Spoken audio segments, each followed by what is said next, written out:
예수님께서 이 세상에 오셔서 여러 가지 많은 말씀을 하셨습니다. 지난번에 예수님 음성 듣기에서 제가 이 얘기를 했죠.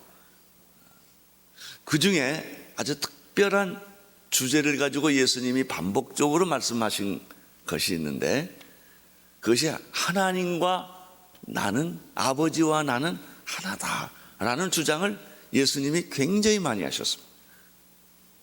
예수님이 십자가에 못 박혀 돌아가시게 된 결정적인 바리새인과 서기관들의 고소는 무엇인 줄 아십니까? 자기가 하나님이라고 주장했기 때문에 참남하도다. 어떻게 하나님이라고 자기가 말하냐? 이래서 십자가의 처형에까지 가게 된 동기가 예수님이 스스로 하나님이라고 주장했기 때문에 그런 것입니다. 예수님은 오늘 말씀에서 나와 아버지는 하나다. 아들은 아버지의 일을 행하는 것이고 아들은 아버지의 뜻을 이루는 관계다라고 예수님이 이렇게 설명을 해 주십니다. 그 말씀이 19절부터 시작이 됩니다. 19절을 잠깐 보시겠습니다. 시작. 그러므로 예수께서 저희에게 이르시되 내가 진실로 진실로 너희에게 이르노니 아들이 아버지의 하시는 일을 보지 않고는 아무것도 스스로 할 수 없나니 아버지께서 행하시는 그것을 아들도 그와 같이 행하느니라. 아니, 예수님은 자존심도 없으신가? 예수님은 자기의 개성도 없으신가? 어떻게 예수님이 자기가 하는 일을 다 100% 아버지 하나님이 하신 일을 하신다고 말할 것인가? 나는, 예수님이 말했습니다, 스스로 하는 게 없다 그랬습니다. 이만큼 예수님은 자신과 아버지의 관계가 완전히 하나라고 하는 것을 말씀해 주고 있죠. 우리는 이 말씀을 통해서 먼저 배우는 것은 진정한 아버지와 아들의 관계는 일치와 투명성이라고 하는 거예요. 일치와 투명성. 아버지와 아들 관계라는 게 뭐냐? 숨기는 게 없는 관계가 아버지와 아들 관계요. 아버지의 생각이, 아버지의 뜻이 그대로 아들에게 전달되어 그리고 아들이 그대로 사는 것이 아들과 아버지의 관계라는 거예요.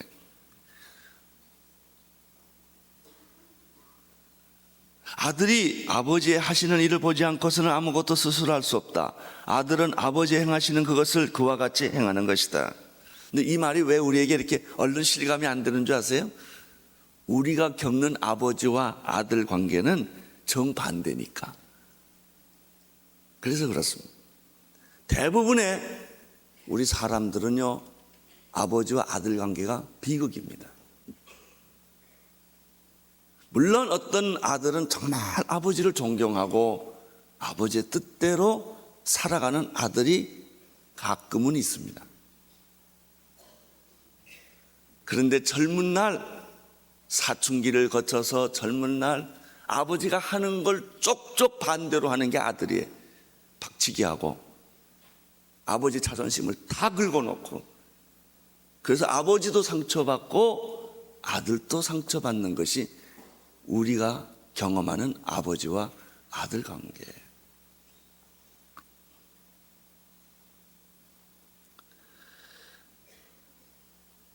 이것이 바로 뭐냐면요, 죄를 지은 인간, 원래 죄가 없는 인간은 아버지와 아들 관계가 이렇게 복잡하지 않았습니다. 타락한 본성을 가진 인간은, 죄를 지은 인간은 그렇게 아버지가 아들을 사랑했음에도 불구하고 아들은 아버지의 사랑을 받아들이지 않고 오히려 반항하고 오히려 거부하고 평생 아버지 가슴에 못을 박는 불행한 관계로 발전했다는 것이죠. 대부분의 아들은 아버지께 반항하고 불순종하고 그리고 아버지를 존경하지 않습니다.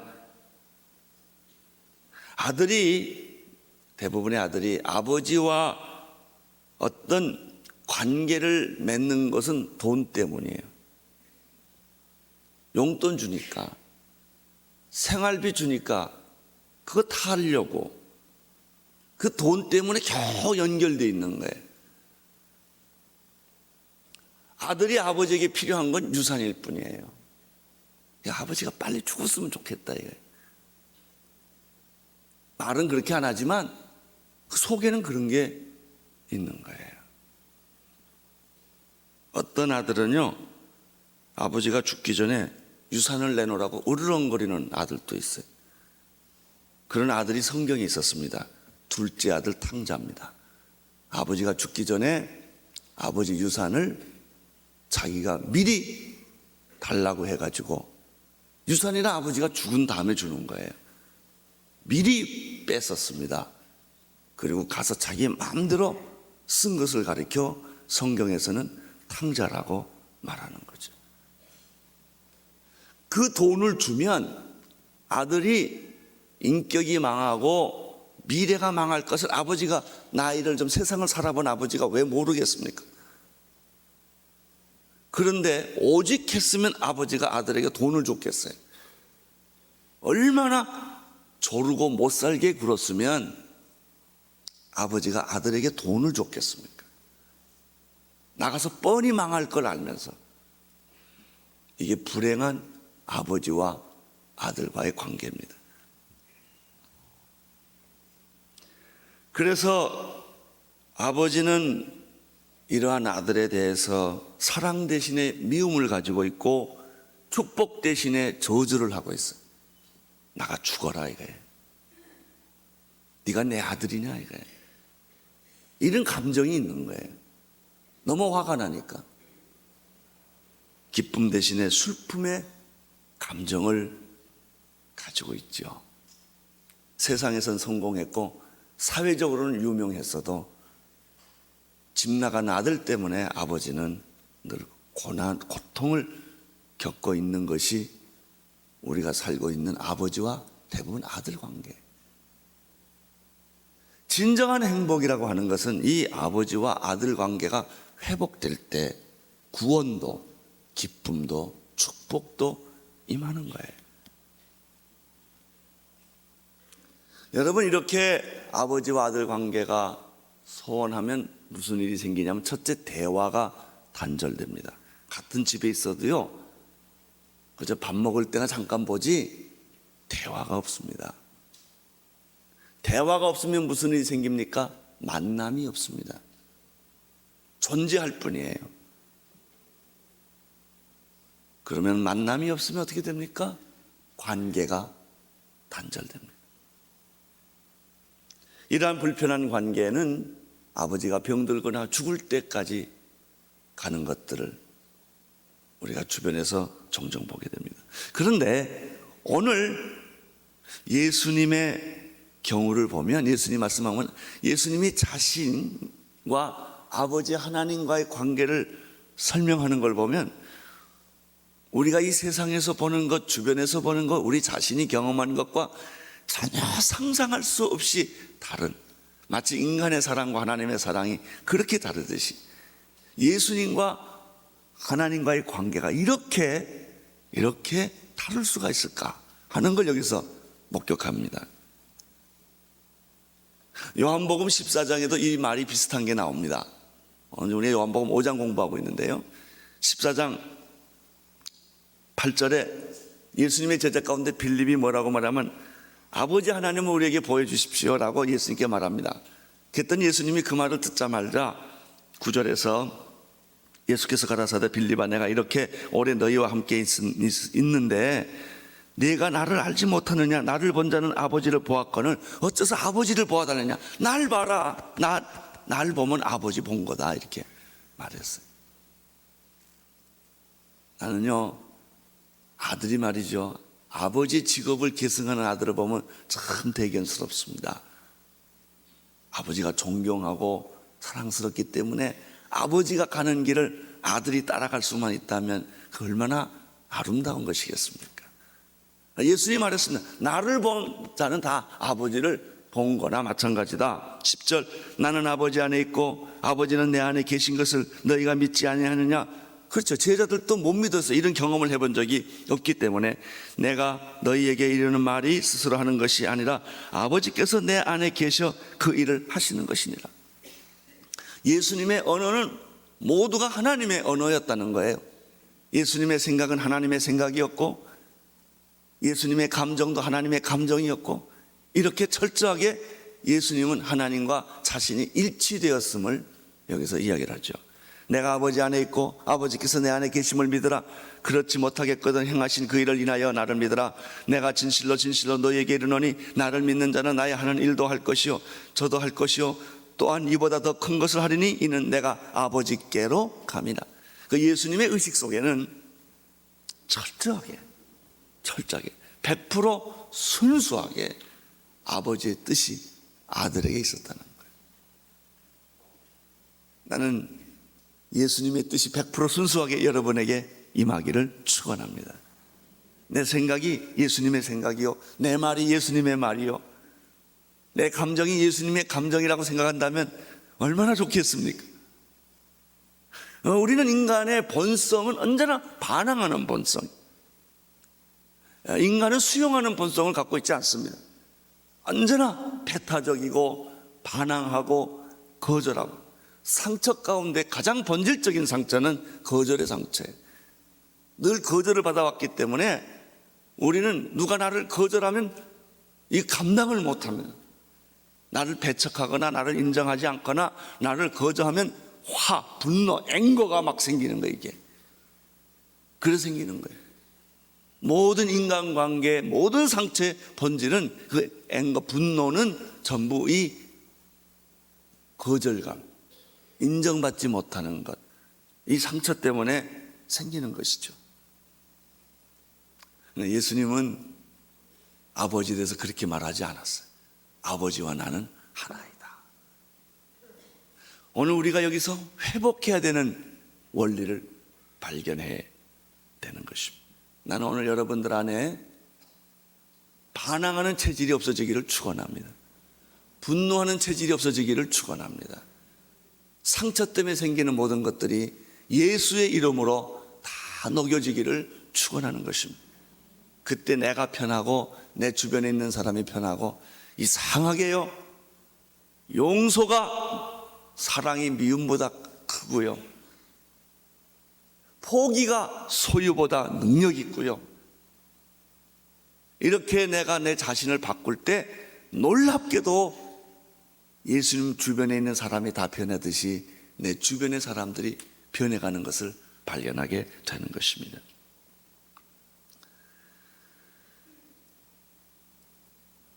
요한복음 17장이 유명한 예수님의 중보기도인데 그 17장에 봐도 예수님이 똑같은 얘기를 또 반복하고 있어요. 21절에 보면 아버지께서 내 안에 내가 아버지 안에 있는 것 같이 저희도 다 하나님이 되어 하나가 되어 우리 안에 있게 하사 세상으로 아버지께서 나를 보내신 것을 믿게 하옵소서.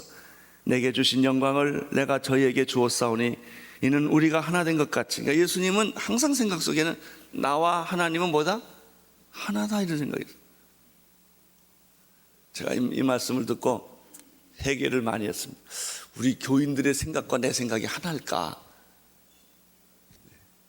사실 제일 참 진짜 우리 온누리교회가 좋은 교회면요, 하나님의 비전이나 설교하는 하목사의 비전이나 여러분의 비전이 다 동일해야 됩니다. 같은 꿈, 같은 생각, 같은 흥분. 100명이 모여도요, 싸우면 10,000같이 느껴지고요, 10,000명이 모여도 하나가 되면 하나같이 느껴지는. 숫자 많은 것은 중요하지 않아요. 지금 우리 교인 숫자가 아무리 많아도요, 나는 갈등이 없어요. 다 우리가 생각이 비슷하니까 복잡하지가 않아요. 생각이 다르면 부부도 복잡해집니다. 생각이 다르면 부자지간도 복잡해집니다. 형제지간도 복잡해집니다.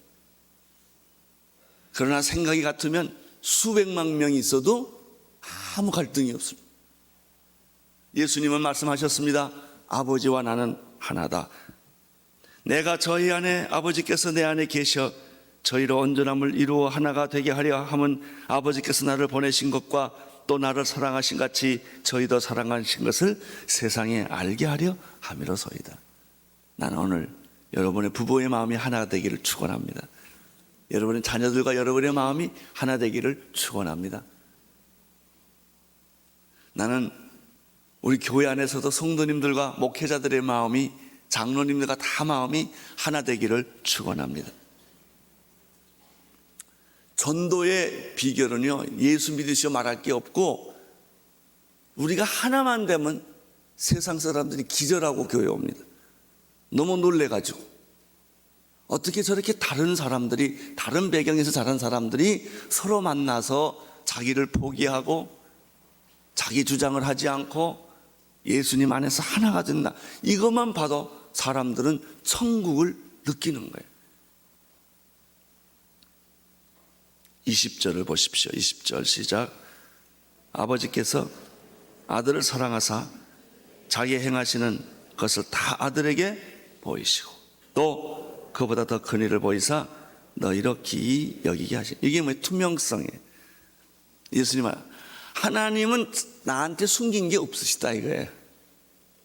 이 믿음이에요. 투명성은 믿음을 줘요.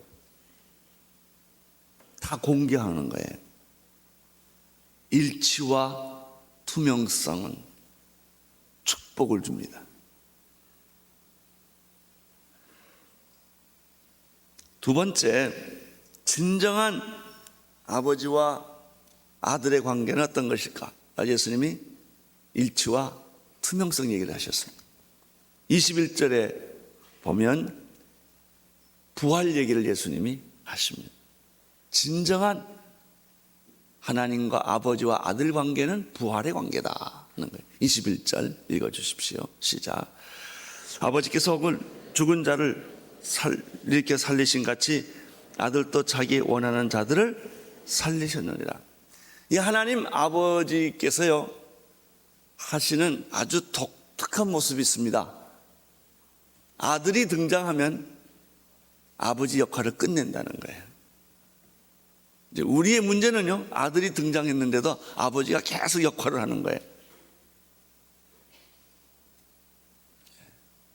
후계자 전승이 안 되는 게 그겁니다. 후계자한테 맡기면 전임자는 물러가야 되는데 계속 뒤에서 영향력을 행사를 하려고 하는 거예요. 여기서 갈등이 생깁니다. 예수님은, 하나님은 어떻게 하셨습니까? 하나님은 원래 부활의 하나님이십니다. 부활은 예수님이 아니세요. 하나님이 부활이십니다. 죽은 자를 살리시고 없는 것을 있는 것 같이 부르시는 분이 하나님이십니다. 그 얘기가 로마서 4장 17절에 나타나죠. 기록된 바 내가 너를 많은 민족의 조상으로 세웠다 하심과 같으니 그의 믿은 바 하나님은, 아브라함의 믿은 바 하나님은 죽은 자를 살리시고 없는 것을 있는 것 같이 부르시는 하나님이다, 이렇게 기록하고 있습니다. 그렇습니다. 태가 끊어진 사라에게도 하나님은 약속대로 아브라함이 100세 때 더 이상 임신할 능력이 의학적으로 물리적으로 불가능할 때 하나님은 사라에게 임신을 시켜요. 왜 그런 줄 아세요? 이 부활의 능력 때문에 그런 거예요. 그 얘기를 로마서 4장 19절에서 20절에서 이렇게 표현하고 있어요. 그가 100세가 되어 자기 몸에 죽은 것 같음과 사라의 태가 죽은 것 같음을 알고도 아브라함은 믿음이 약해지지 아니하고 믿음이 없이 하나님의 약속을 의심하지 않고 믿음에 견고하여 하나님께 영광을 돌렸다. 그랬더니 부활의 능력을 가지신, 죽은 자를 살리신 그 하나님이 사라에게 아기를 주었다 이거예요. 우리 하나님은 없는 자를 있는 것처럼 부르시고 죽은 자를 살리시고 불가능을 가능케 하시는 하나님임을 믿습니다. 왜? 그 하나님은 능력의 하나님이요 부활의 하나님이요 부활 안에는 생명의 하나님이시기 때문에 그런 것입니다. 이삭의 경우도 마찬가지였습니다. 이삭의 예를 히브리서 11장 17절 19절에 이렇게 해석을 해줬습니다. 믿음으로 이삭을 아브라함이 드렸잖아요. 믿음으로 이삭을 드렸으니 저는 약속을 받은 자로 돼 그 독생자를 드렸느니라. 저에게는 이 말씀하시기를 내 자손이라 칭할 자는 이삭으로 말미암으라 하였느니라. 19절이에요. 저가 하나님이 능히 죽은 자 가운데서 다시 살리실 줄을 생각하신지라. 여러분이 아브라함이요 이삭을 얻은 경험을 했어요. 불가능해서 생명을 얻었어요. 하나님 이삭 내놓으라 이거예요. 그때 그에게는 뭐가 있을까요? 하나님은 내가 내놔도 다시 살릴 거다, 이런 믿음이 있었어요. 나는 여러분에게 이 믿음이 있게 되기를 바랍니다. 우리는 죽어도 다시 삽니다. 이 부활의 믿음이에요. 믿음을 가지고 있으면 우리는 어떤 절망도 이겨낼 수 있어요. 부활이니까.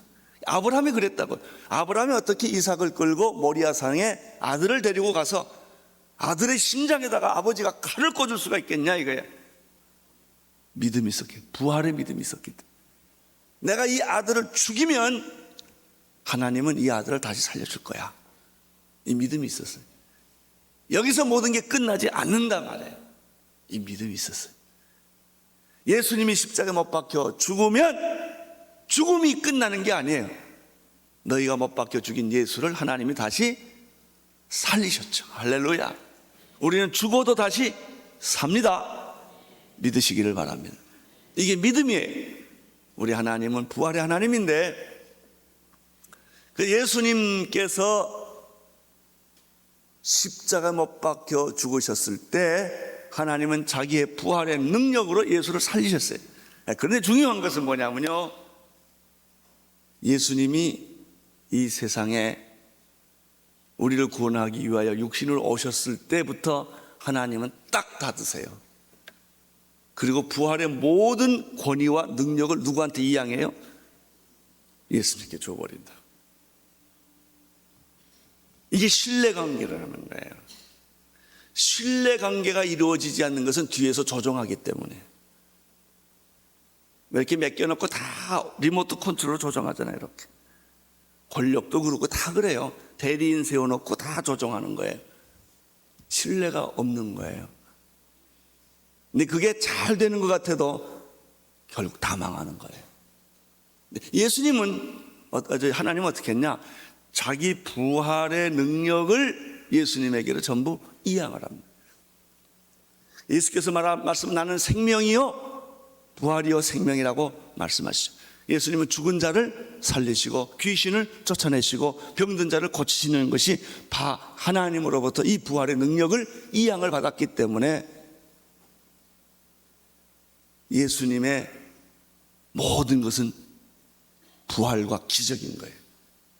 지금도 누구든지 예수 그리스도 이름을 부르고 예수님 안에 들어간 자는 예수님의 이 부활과 기적의 능력을 동일하게 체험하는 것입니다. 셋째입니다. 셋째, 아버지와 아들 관계는 일치와 투명성이라고 그랬습니다. 아버지와 아들 관계는 부활의 능력의 이양이라고 그랬습니다. 세 번째, 더 중요한 게 또 나와요. 22절 23절인데요 하나님은 부활의 능력만 예수님께 이양한 게 아니라 심판의 권리도 예수님께 다 이양해 버립니다. 22절 23절을 보십시오. 시작. 아버지께서 아무도 심판하지 아니하시고 심판을 다 누구한테 맡겨요? 아들에게 맡겼다고 그랬습니다. 23절, 이는 모든 사람으로 아버지를 공경하는 것 같이 아들을 공경하게 하려 하심이라. 아들을 공경치 아니하는 자는 그를 보내신 아버지를 공경치 아니하니라. 이양을 안 하기 때문에 아들이 권위가 없는 거예요. 이양을 해줘야, 그 신뢰관계가 맡겨줘야 그 아들이 권위 있게 그 일을 해내는 거예요. 인간은 다 배신하는 줄 알아. 회사 맡겨놓으면 다 맡겨놓으면 딴짓 하거든. 딴살림 채우고. 그러니까 서로 다 불신, 서로 배신 때문에 꼭 안전장치를 해놔야만 겨우 믿는 게 현실이에요. 자, 여기 보십시오. 하나님께서 구약에서는요, 죄악을 직접 심판하셨고, 불의한 자를 직접 심판하셨고, 불순종한 사람들을 하나님이 직접 심판하셨죠. 바벨탑이 그거죠. 노아 홍수 사건이 그런 거죠. 소돔과 고모라 하나님이 직접 했죠, 심판을. 또 이스라엘 백성들이 불순종할 때 하나님이 징계해가지고 죽이기도 하고 포로도 잡혀가기도 해서 몇만 명이 죽고 막 그랬습니다. 막 전염병으로 죽이기도 하고 이방인의 칼에 죽게 하기도 하고 나라를 하나님 아래 확 뒤집어 버립니다. 포로도 잡혀가게 만들고. 뿐만 아니에요. 이스라엘을 괴롭혔던 애굽, 아수르, 바벨론, 퍼시아, 로마까지 하나님의 주권에 의해서 그 강대국들이 하루아침에 손바닥 뒤집듯이 다 뒤집어져 버려요. 하나님이 역사를 심판하셨거든요. 그런데 오늘 보면 예수 그리스도께서 세상에 오심으로 하나님은 어떻게 하시냐, 자기가 하시던 심판을 전부 손 놔요. 직접 안 하세요. 그 심판을 누구한테 맡깁니까? 예수에게 다 맡겼다, 이렇게 되어 있습니다.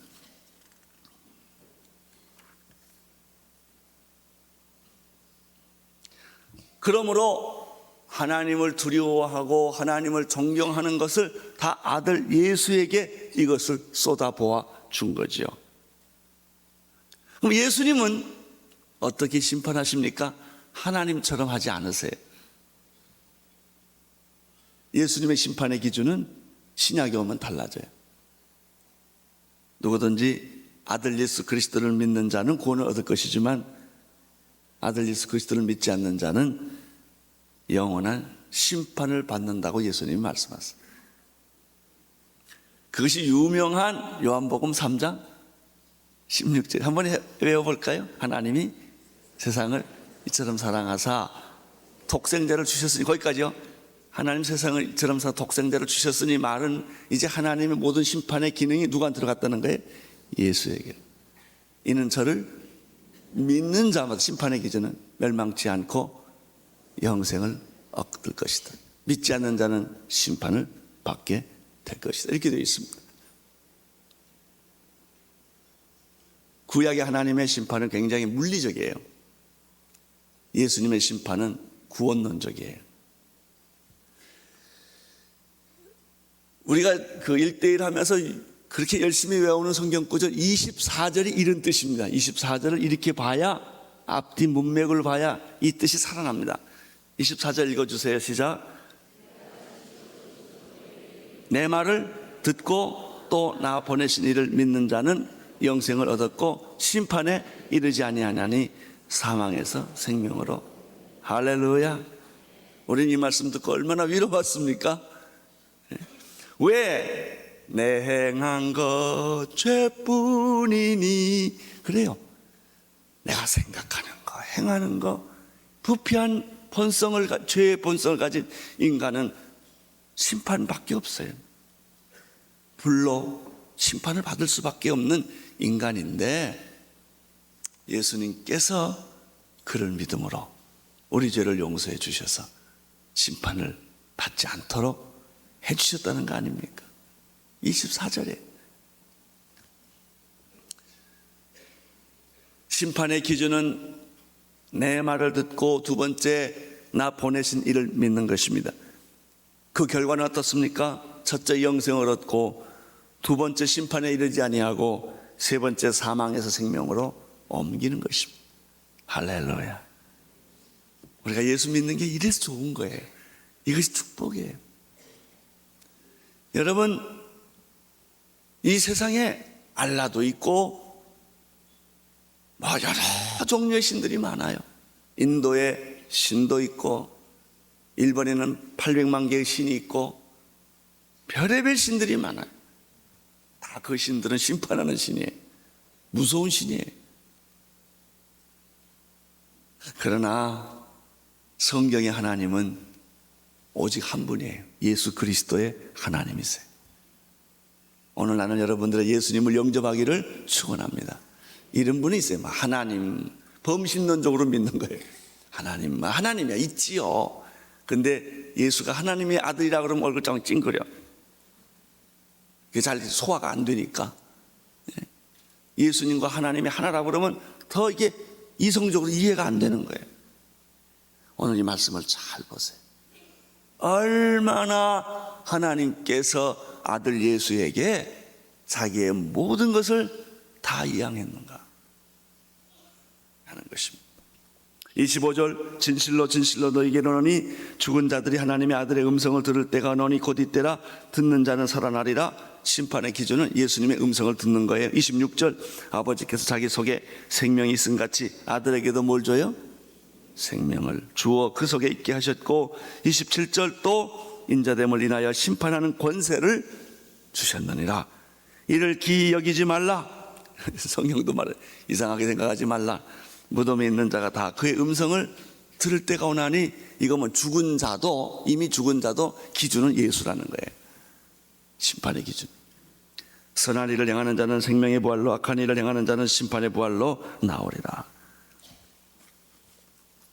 이것이 오늘 하나님께서 우리에게 주신 아버지와 아들의 관계. 예수님은 왜 이 말을 자꾸 하실까? 이 뜻이 있는 거예요. 구원은 예수님에게 있습니다. 심판의 기준도 예수님에게 있습니다. 부활의 능력도 하나님의 모든 부활의 능력이 예수님에게 왔습니다. 아버지의 영광은 아들의 영광이고 아버지의 존경은 아들의 존경으로 온 것입니다. 나는 오늘 여러분이 예수님에게로 집중하기를 축원합니다. 예수님으로 인한 구원을 찬양하십시오. 하나님이 예수님과 하나인 것처럼, 예수님이 그랬어요. 내가 아버지와 하나인 것처럼 나와 네가 하나 되기를 원한다 그랬어요. 나는 오늘 예수님과 우리가 하나 되기를 축원합니다. 예수님의 생각, 예수님의 감정, 예수님의 의지, 예수님의 아이디어, 예수님의 비전이 여러분의 것이 되기를 축원합니다. 자 보십시오. 내가 아버지와 하나인 것처럼 내가 너와 하나 되기를 원한다. 그 다음에요. 너는 세상에 나가서 다른 사람과 하나 되기를 원하노라 했습니다. 나는 여러분의 가정이 하나 되기를 축원합니다. 나는 여러분들의 모든 일들이 갈등과 번민이 아니라 사랑과 용서와 하나됨과 투명성 있게 되기를 축원합니다. 우리 온누리 교회는 하나 되기를 축원합니다. 하나 됐을 때 기쁨, 감동, 감격, 축복, 그것이 이 세상을 능력 있게 어떤 고난도 헤쳐날 수 있는 그 능력이 되는 것입니다.